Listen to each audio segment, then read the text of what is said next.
Hello everyone, my name is Daniel and I'm just a casual racer, and today I want to show you some incredible behind the scenes projects that are in the works over at F3 Classic Tracks, which is the studio owned by Sergio Loro.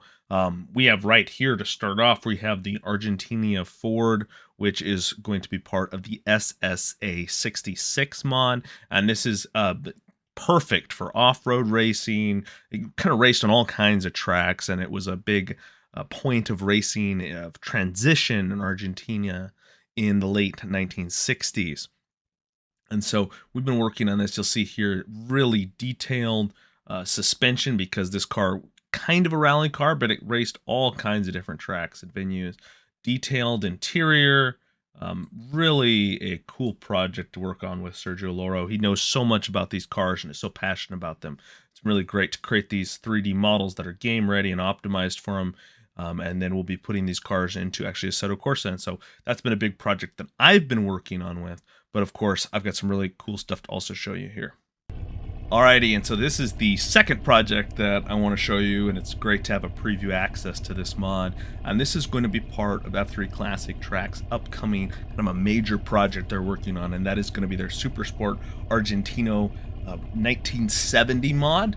The one that I was working on, remember, was the SSA 66. This is the SSA 70 mod, and the first car in that pack is going to be the Chelco 1, and it's a heavily modified kind of sports car, almost trending into prototype territory. At least it gives me kind of those vibes, right? As you take a look at this car here, jump in and do a two-lap race. Excited to see how this car drives.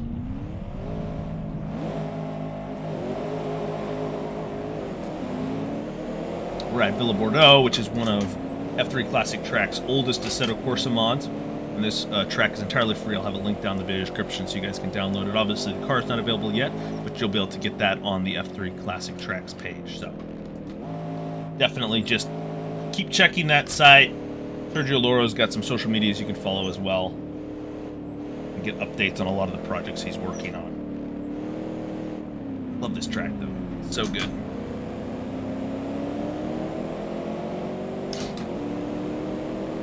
It's exciting to see that he's going to be also working on potentially 9 Argentinian tracks. And this is one of the few Argentinian tracks that Sergio's done over at F3 Classic Tracks. So it's exciting to see that Argentina is going to get more of a focus, especially with, you know, multiple car packs coming out to represent historic Argentina racing. We need some tracks to race them on to be historically accurate. And so I believe as part of this pack, there's also going to be 9 tracks, or they're going to be like in a separate pack. I'm not 100% sure. Maybe that hasn't been fully decided yet, but a really big project. That's what I'm kind of put together. Reminds me a little bit of kind of what I did over at Historic Sim Studios with our Indy Champions pack.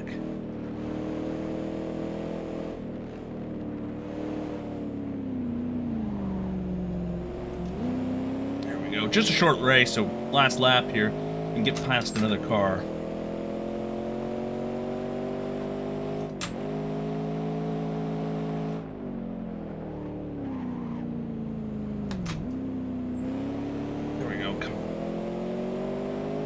So unique, right? You look around this cockpit, nothing's like a pre-manufactured car. So much heavy modification really adds to the visual interest when you look around inside this car here. And the AI performed pretty well. Yeah, we had it set from 84 to 88. Performed really well. Ended up finishing ninth. But one more mod, let's jump into it. I'll take you a look at that. I think that one's really cool. Alrighty, so this is the third project that I've had the privilege of showing you guys and getting an early preview of. This is the Ciudad de Rafaela circuit, which is a monster super speedway in Argentina. It's been around for a while. IndyCar visited once, and there's always been talk, actually, the modern version of the circuit going back to it. This venue is based more in the 60s up to 1970 version of the track. It was paved in 1966. And then IndyCar visited in 1970, I believe it was actually widened.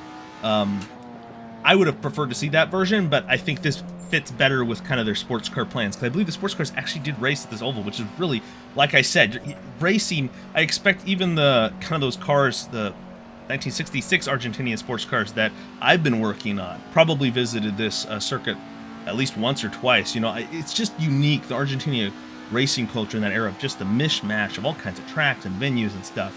But yeah, in 1971, IndyCar actually made the trip down, and this is the 1972 McLaren M16B, which is by Historic Sim Studios, available for the members over there.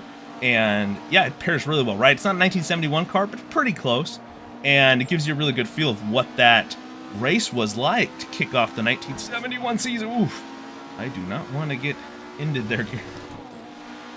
And it was back-to-back races, doubleheader, and they were both won by Al Unser in 1971. And it is just a crazy venue here, right? Drives so different than a lot of oval tracks. Assetto Corsa doesn't do that well with ovals, although, as I've shown with some Historic Sim Studios projects, short tracks can work. It needs braking zones, though, for the AI to race well, against each other or against you. And so, although this track isn't a short oval, it's 2.9 miles in length, one of the largest ovals in the world, might be the largest. Even today, you know, IndyCar sometimes talks about going here as like a crazy option, right? And get up to such high speeds, though, on those long straightaways before you get into, you know, not the steepest bank. This ain't a Michigan or Talladega or Daytona, right, banking. So you have to kind of hit on the brakes. Now, I'm not saying every car will race well here, but this McLaren M16B is fast enough. You're up to 220 miles an hour by the time you hit the braking zone, that you kind of get that racing effect. And I've also increased the slipstream. So we're up to, you know, 4 times slipstream compared to default Assetto Corsa. And generally, when we race on ovals, I recommend raising it up to at least 2 times, or 3 times is probably my normal. But on this one, I boosted a little more, trying to get a little more AI to race each other. It's not so much about me, and I don't want to abuse it too much. I mean, right now, we can get into slipstream, really boost our speed. But the key, the important part, is trying to get the AI to race against you and race against each other. And I'm able to get that decently, and hopefully, you know, maybe with some tuning, you know, that can be even better at this venue. So this is an exciting combination. I think this is this is how I will probably use it the most, but it's also going to be really exciting to see some sports car racing, you know, with those classic Argentinian sports cars, whether it's the 1966 pack or the 1970 pack. It's going to be a lot of fun to enjoy racing at all these different venues. Right now we're up into 5th. We're doing pretty good. Had a pretty small field. There's definitely some, you know, they need to add some more grid spots to the circuit. I actually had, you know, a couple spawn issues, so I had to keep the size a little smaller. So, but right, plenty of time to get all that fixed out, and they're going to absolutely nail all the little details. And I'm sure there's even more just visual details they're going to get added to this track to make it just even pop even more, be even more interesting to drive around. Very unique track. I spent quite a bit of time trying to learn it, actually, just because of this. You gotta really kind of hit the brakes. You get going so fast, and you almost think you can carry more speed than you actually can, because it's kind of banked a little bit more than like Indianapolis, but the corner's tighter than you realize. And these exits, the banking starts tapering off more than you think. So you got to be smart about the exits, otherwise you will just sail off into the grass. And there's also that grass, that distance between the wall, right? Which is very unique as well. So really cool track. I mean, historically significant for IndyCar. I mean, historically significant, of course, for Argentinian motorsport. And it's just a fantastic circuit to see added. And I believe the current largest oval track in the world, and one of the largest oval tracks of all time.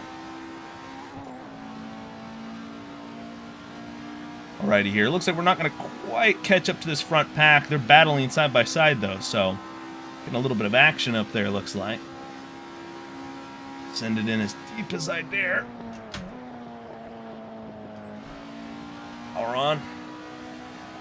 Start climbing up the banking here.